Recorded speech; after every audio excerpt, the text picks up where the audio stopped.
દર વર્ષે pre monsoon કામગીરીના નામે કરોડો રૂપિયાના બજેટ મંજૂર કરતી સુરત મહાનગરપાલિકાની પોલ આ વર્ષે પણ ચોમાસાની સત્તાવાર શરૂઆત પહેલા જ ખુલી ગઈ છે.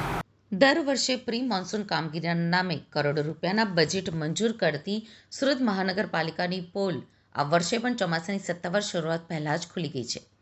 સુરતમાં મેઘરાજાએ હજુ તો માત્ર 15 જ મિનિટ ધમાકેદાર બેટિંગ કરી ત્યાં જ સ્માર્ટ સિટીના દાવાઓની હવા નીકળી ગઈ છે.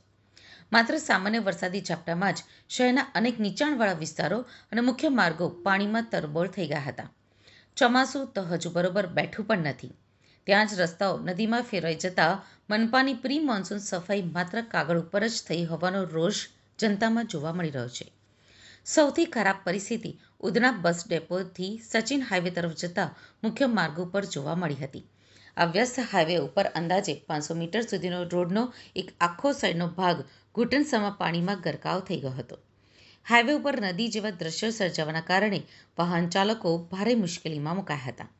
પાણી ભરાવાના કારણે જોતજોતામાં વાહનોની લાંબી કતારો લાગી ગઈ હતી અને ટ્રાફિક જામની વિકટ સમસ્યા સર્જાઈ હતી.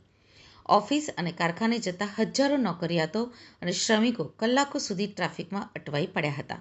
સ્થાનિક રહીશોના જણાવ્યા અનુસાર દર વર્ષે આ જ હાઈવે ઉપર સામાન્ય વરસાદમાં પણ પાણી ભરાઈ જાય છે, છતાં પણ મનપા શાસકો કે ડ્રેનેજ વિભાગ દ્વારા આ ડ્રેનેજ લાઇનનું કોઈ કાયમી નિવારણ લાવવામાં આવતું નથી.